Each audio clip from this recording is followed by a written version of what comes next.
Today I will be talking about monitoring pressure in SQL Server, and to achieve that I am going to observe the task count. Now let's first understand what exactly do we mean by pressure.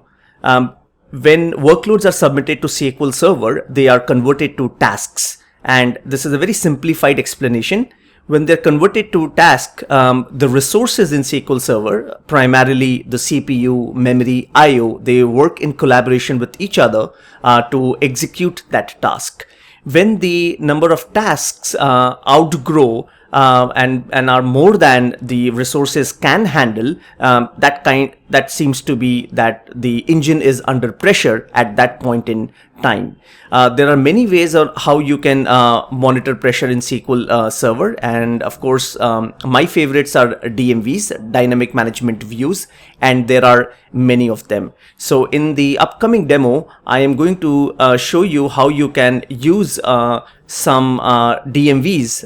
Rather, in this demo I'm only going to show you one of the DMVs and important columns that can be used, the data items, to observe the task count. And if the task count is considerably more than a certain value, that could mean that SQL Server is currently under pressure. If you wish to stay connected with me, you can subscribe to this exclusive distribution list, Connect with AB.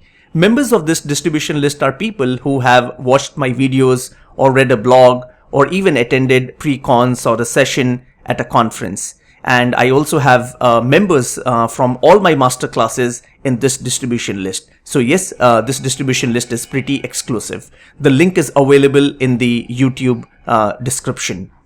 You can also follow me on Twitter, _Bansal. Also, please be aware that every year in Bangalore, in India, we organize a very large-scale data analytics and artificial intelligence conference called Data Platform Summit. If you wish to learn more about this, log on to www.dps10.com or just drop a mail to contact@dps10.com.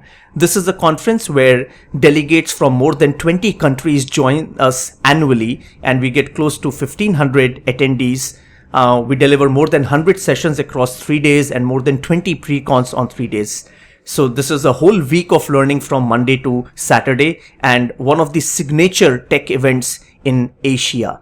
Microsoft experts, MVPs, MCMs, and industry veterans from more than 16 countries join us. So if you're really serious about building a career in data analytics and AI, and if you wish to learn from experts and your peers, this is a conference. This is a learning event that you should not miss annually. Action time, let's jump to demo. Let's get started with the demo. I am going to use the DMV, select star from sys dm_os_ schedulers.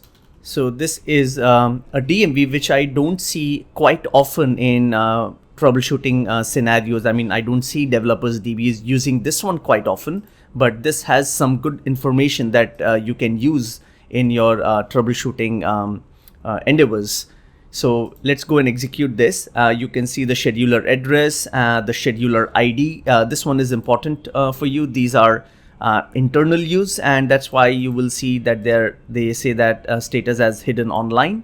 I have 8 cores right now here, so you can see the scheduler ID from 0 to 7 on my laptop. And let's go and look at some important columns. So as I keep scrolling on the right, a lot of data, just like any other DMV. And this current task count is important for me. As of now, when this DMV was executed at that point of time, each of these schedulers has these many tasks scheduled on them. That was the current task count.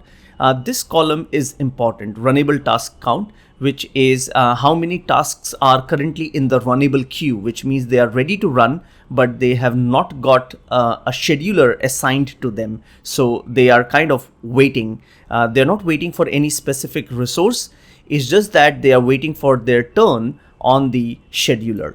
And thankfully, there is no pressure right now on SQL Server. And this is what I mean by pressure, which means my runnable task count is all 0 and SQL Server is sitting pretty happy and healthy.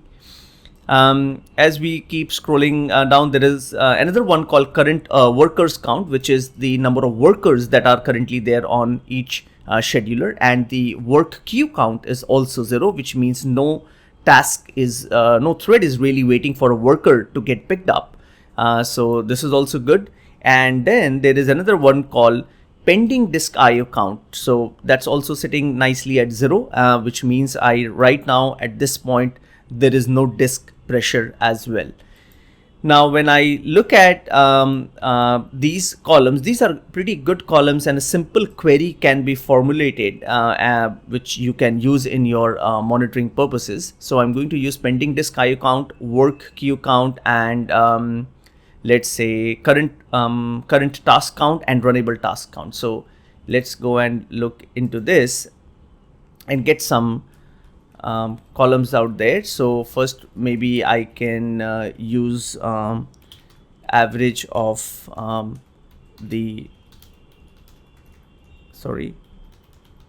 current task.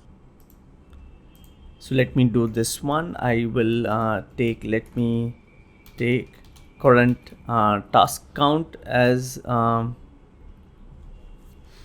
of the columns, and then I will take runnable task count. This is important for me. Then I have the work queue count, and then pending disk IO count. So what I can do is I need this across all the schedulers, of course. So I can just quickly get an average of them, and let's take an average of these fellows, and just let's call this as average, and I don't need the current there, average task count. And I'm showing you how I generally formulate these queries.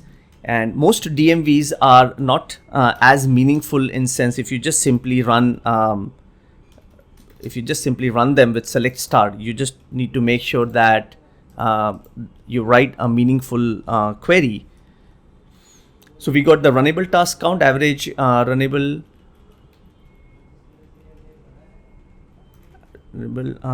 I should make it runnable task count. That was perfect.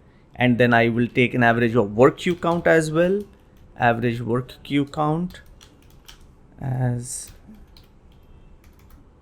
average work queue count, and then we'll take the average pending disk count. A simple query, and you can always baseline such queries, in sense you can periodically record this data, which is not really very difficult. You can make a baseline database. In another video I would try to show that also to you.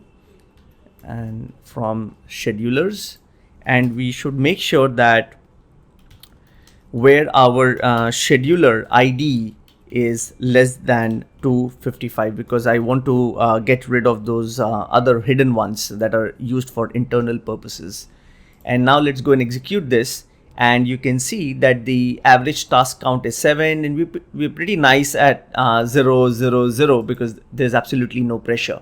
And now what I will do is run some workloads. So let me go back and try to add a few users in the system, and let's go and execute this, and you will see that this count will increase, and you might see some values around here.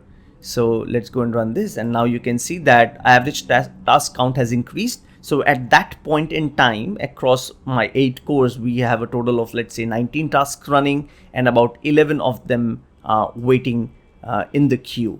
The code that I'm running does not really do much of IO, so you can see these ones as empty, and the tasks that picked up, but they're waiting in the queue for a scheduler to be assigned to them. If you see consistent high values with task count and runnable task count, even for worker queues and pending disk IO count, I mean more than, let's say, 5 or 10 on a consistent basis, which means that a system needs investigation. Maybe you need to add more CPUs, or you need to add more IO. A consistent high value would mean that SQL Server is under some kind of pressure. So this is what I meant by monitoring SQL Server pressure, by observing the task count.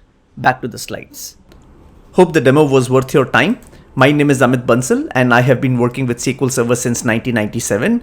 Over the last so many years, I have worked with more than 200 customers around SQL Server, performance tuning, consulting engagements, training, and content development. Overall, I must have delivered more than 600 assignments and probably trained more than 10,000 SQL Server professionals. I'm a Microsoft Certified Master of SQL Server and also Microsoft Most Valuable Professional Awardee from Microsoft. Apart from my professional work, whenever I get an opportunity, I speak at global conferences, including our own Data Platform Summit, Ignite, TechEd, SQL Bits, and PAS Summit. On community front, I spend my time with dataplatformgeeks.com and SQLServerGeeks.com, and I help build communities, and I also help organize a large-scale conference called Data Platform Summit. And you can see a few pictures from our last year's conferences. More than 1,000 people join Data Platform Summit each year from more than 20 countries.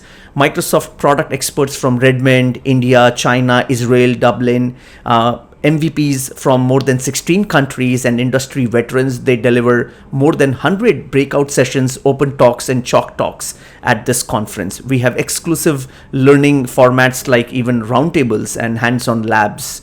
And if you're serious about Microsoft Data Platform and SQL Server and the complete Azure stack, this is a signature event that you should not miss. You can visit dps10.com to learn more about this conference, which has been promoted even by media and online websites as one of the largest community-driven learning events of Asia. Well, then thank you very much for your time for watching this video. I hope to meet you again soon in another video.